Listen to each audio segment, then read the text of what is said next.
We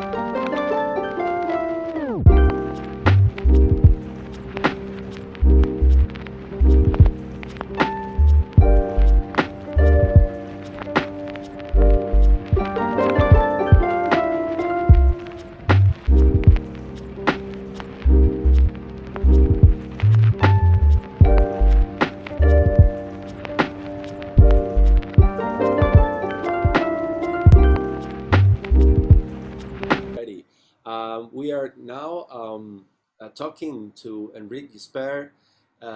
He is in Barcelona and he is working to redesign the future of aquaculture.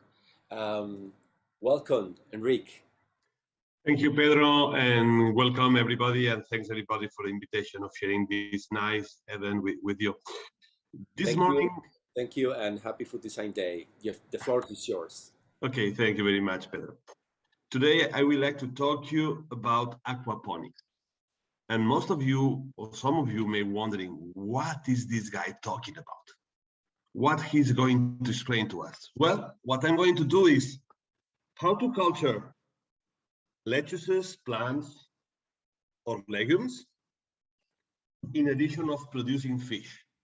So we are going to talk about a sustainable combined system in which we can produce aquatic protein of high quality, like fish, and in addition, cultivate plants, legumes, and fruits, okay? This technology is really, really old. In fact, we are talking about aquaponics as the future of the aquaculture for this low consumption in water, low consumption in electricity, high productivity in terms of biomass, of animal biomass, plant biomass, reduced use of water, soil. But in fact, aquaponics is not so new. Chinese, in the old times, more than 2,000 years ago, already constructed aquaponic systems. They were raising rice with ducks and fish at the same time. And also, for example, the Aztecs in Mexico were already using aquaponic systems.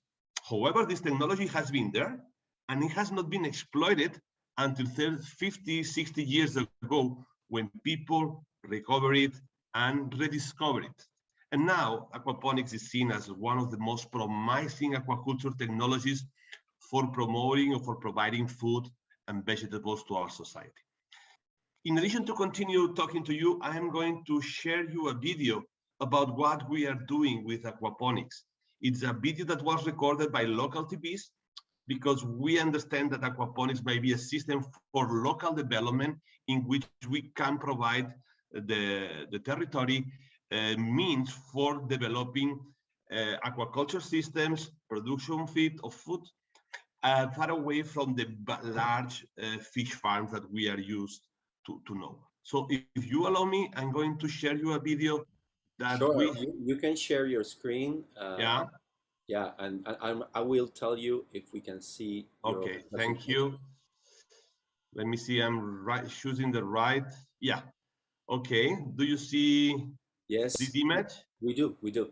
Okay, I advance you the videos in Catalan, but we have added some subtitles in English, so you will be able to follow what we were discussing and we were talking with these people. Okay, that's not an issue. Just just play it and let's go. Only last 5 minutes and then we come back to continue this presentation. Okay, let's see if it's charging because it takes a while.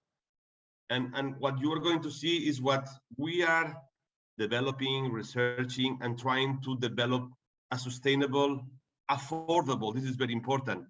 We have to develop technology that can reach the market easily and cheaply. Otherwise, it's not going to be easily spread because we are talking about agronomics, and sometimes the agronomics and the local markets and the local regions are not very healthy in terms of money. So if the system is affordable and easy to maintain and easy to promote, that will be more easy to implement. I don't see if you are seeing it. It seems that I am having trouble in yes, it's slow. maybe your connection is not working. Oh, it's. Or you I have think it started. Yes. Coming. Okay. Yeah. Sorry. The sound is not. Yeah, I'm going to raise the sound. Sorry. Yeah. Put the sound on and send it from the beginning.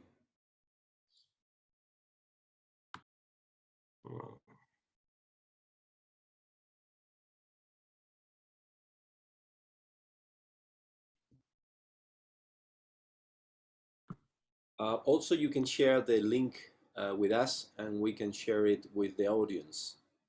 Okay. I can do it at the later on, or do you want to do it right now? We cannot hear the video, so we better share it. Well, no, don't worry. Don't worry. Because if I do it, my laptop is working as it works.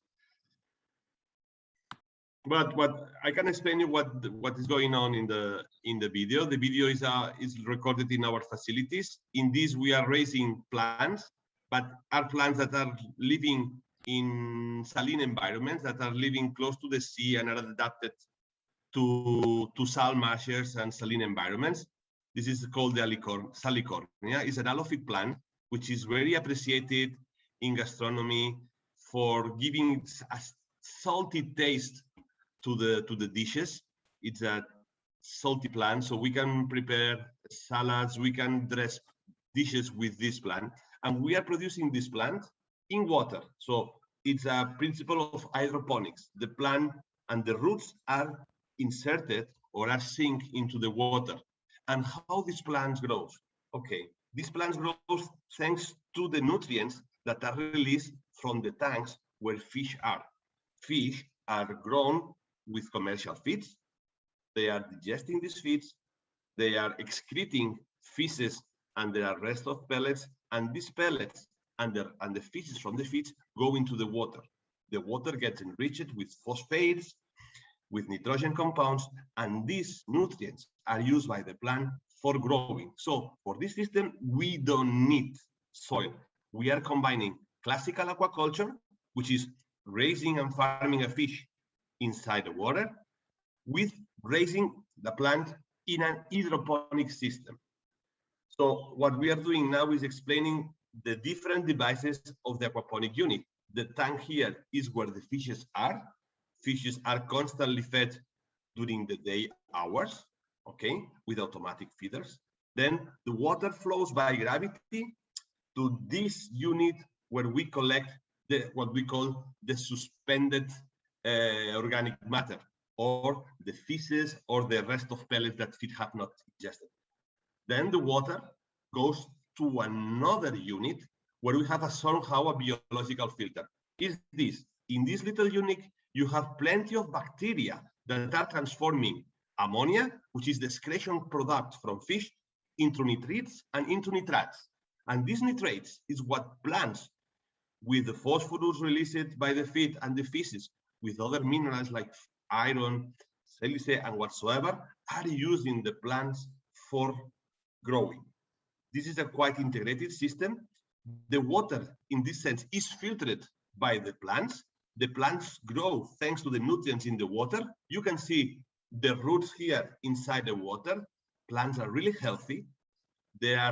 We avoiding pests in these systems because normally pests occur in the soil environments. In the water, you don't have the presence of soil. The quality of the plant is nicer. You will see at the end how the plants look like when we finish this 4-month growth. It was just at the beginning of the trial. And then all the water passes through this long unit, and with a small pump, with a very low energetic consumption, the water is repumped to the initial tank where the fish were there. So what we are doing is recirculating constantly the water within the system, and the plants take all these nutrients for growing. So at the same time, with a small space, we are producing fish and we are producing plants. This is of special relevance because we can produce high quality protein like fish and plants at the same time and get a very good revenue of this activity with a very low cost. In fact, we are just feeding fish. So we just have to build the facility like this. And there are plenty of facilities of this around the States and around Europe. And just feed the fish. And with the species and the station of the fish, we can grow the plants, and we can grow the. And Enric, I have a question for you. What is the business model that you want to implement once your technology is scale up? The idea of this is promoting, is promoting local aquaculture business. We are, for example, we are living in an area, it's a delta area, there is a lot of rice activity. But we see we are facing the rise of the sea and the salinization of most of the coastal environments that are close to the lagoons and to the embayments. These areas are being lost for cultivating rice. So the idea is, okay, let's rebuild them.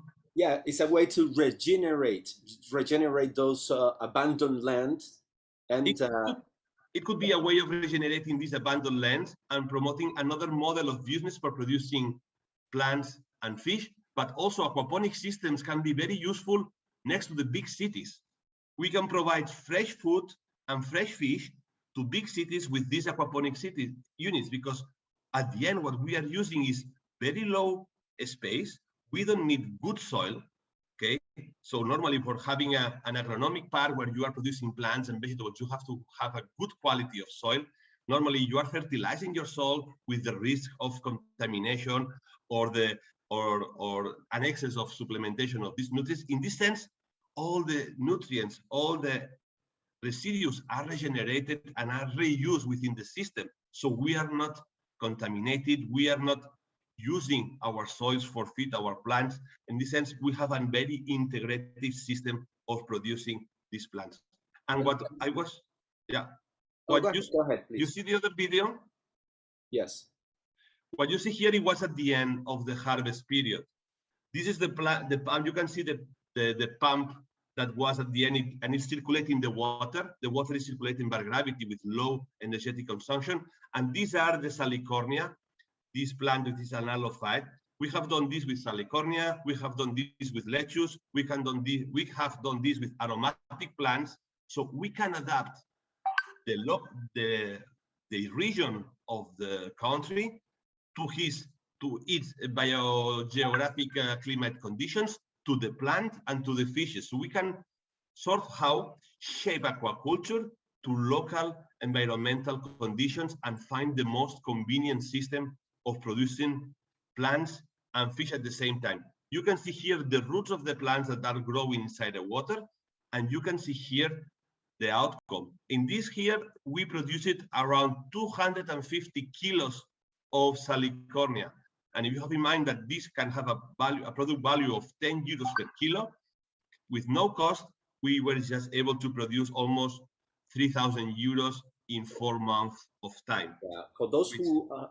For those who doesn't know what a salicornia is called like the asparagus of from the sea, right? You're right. I'm going to tell you something. My kids love salicornia. We go to Huelva, to the coast, and they love salicornia because it's a very tasty and salty asparagus. Mm-hmm. And I think the potential for that kind of plant is amazing. You probably could share the benefits of this salicornia. Did you study the benefits of this the health benefits? Is there any health benefits of this plant? Well, the plant is quite rich in polyphenols, and polyphenols are quite rich, are known for being antioxidants. So they have health promoting effects.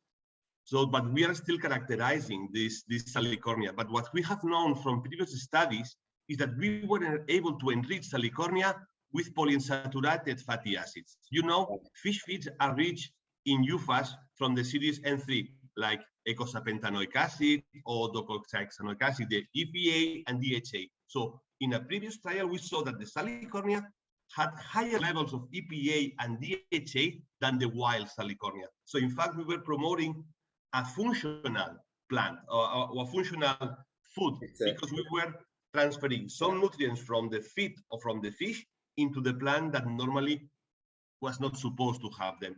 So it was a side effect, a positive side effect. In fact, salicornia can be eaten as a snack because, as you were mentioning, it's so tasty and it's nice, and you will never stop. It's like eating popcorns. I know. You're eating plants. Thank you, Enric. Time's up. We have to be respectful with the rest of the guests, and what we're living, we invite you to leave now. Thank you very much for being with us. It's very amazing project. I love it, and I wish you good luck in the coming months.